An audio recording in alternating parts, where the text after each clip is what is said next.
say x, y, and z. And then that's true if x is less than y and y equals z. Right? So that will work on these cases, and it will say no here.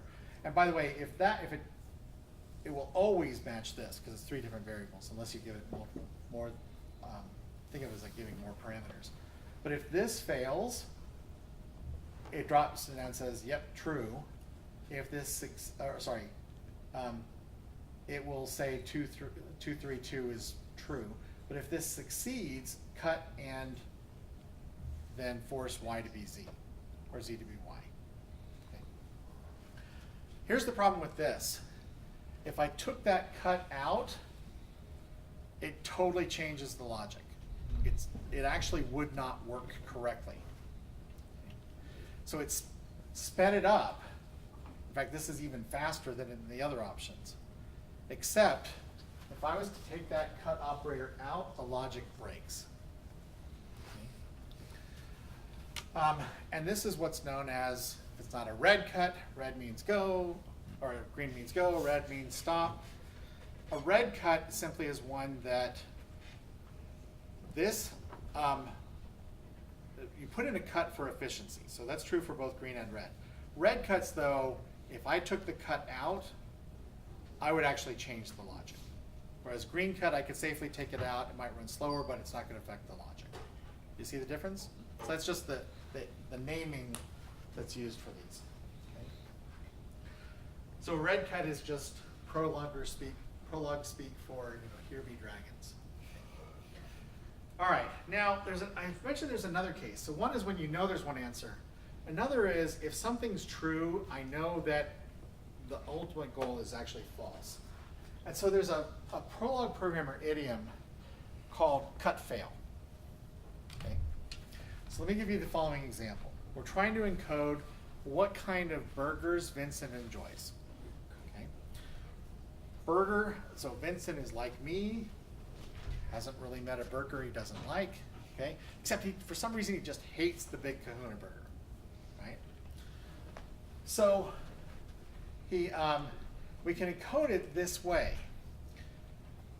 Does Vincent enjoy X?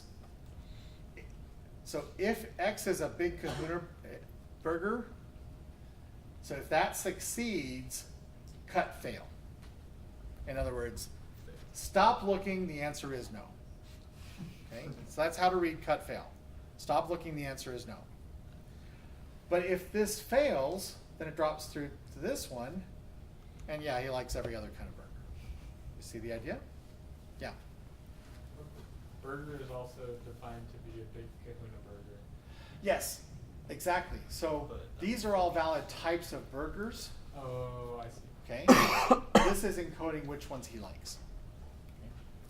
Now, you'll notice, by the way, I could also, so if I do this, I say, does he enjoy A, which is a Big Mac? Yeah. Okay, maybe that's one I don't like as much. Anyway, does he enjoy Big Kahuna burger? No. It hits here, that's true. Cut fail. The answer is no.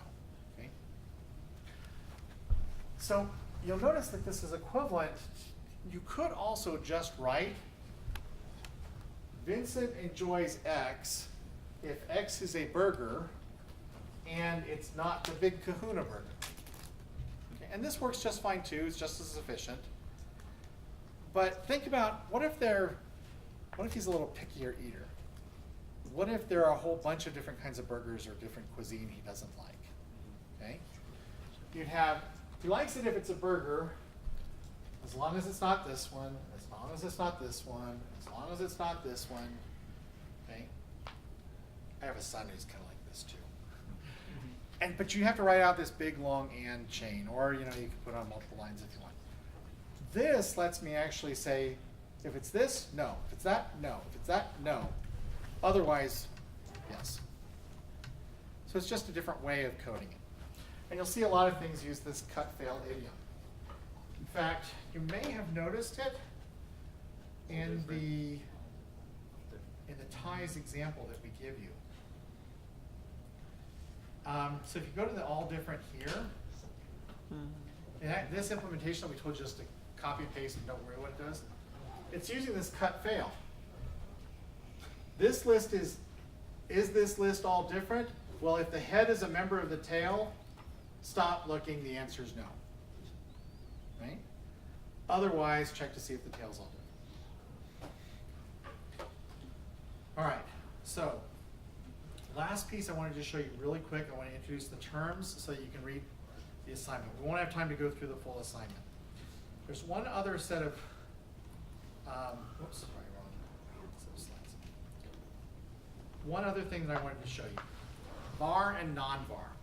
So in the sometimes while you're searching through things, you might have a variable that still has yet to have an instantiated value, and maybe at some point it does have an instantiated value. Sometimes you'd actually like to know, does this already have an assigned value or not? And that's what var and non-var can do for you. So think of var as, oops. Anyway, var says, is this a yet to be instantiated variable? Okay. Otherwise, it's a non-var. So if I say non-var, if I say var x and I haven't yet instantiated x, yes.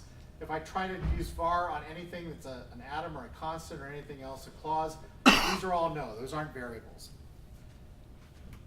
Now, if I actually assign a value to x, and I say, is x a variable? It will say no. In other words, it's not still to be determined. It does have an instantiated value at this point in the execution. If I then say, is it a non-var? It would say, yes, that's a non-var. Okay? So you're going to see this in the description of the Sudoku assignment. So one of the things you're going to want to do is basically go through the board, and I'll keep this brief, and you're basically going to say, is this something's true if it's a var, in other words, still to be determined. Sorry, if it's a non-var and I filled it in, great. If it's a var, still to be determined, fill it in, and check and make sure my solution works. Okay? Or the Sudoku, it still works as a Sudoku solution. So take a look at the assignment. There's a lot of stuff there. Here's the thing to keep in mind for the efficiency part. What you do not want to do is, all these blanks could be 1. Does that work? No. They could all be 1s, except for the last one could be 2, because I've just backtracked and tried a different option. No. All 1s and 3? No. This is the equivalent of that ties thing, just on steroids. Okay? So if you do it the naive way, they're all digits, and to satisfy this rule, it will run for hours and hours. I've done it. Okay? But if it's But- correct. Yeah. But remember, it's always going to pick 1, and then it's going to start going back. So you might as well just write a brute force solver. What you want to do is just what you'd do if you were doing it yourself.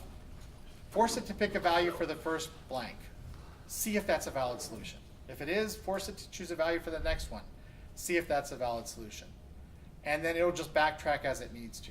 The same way we did with the tie, pick 1, right? See if all right, 1's valid. Pick the second one, see if it's valid. Pick another, see if the combined solution is valid, and so on.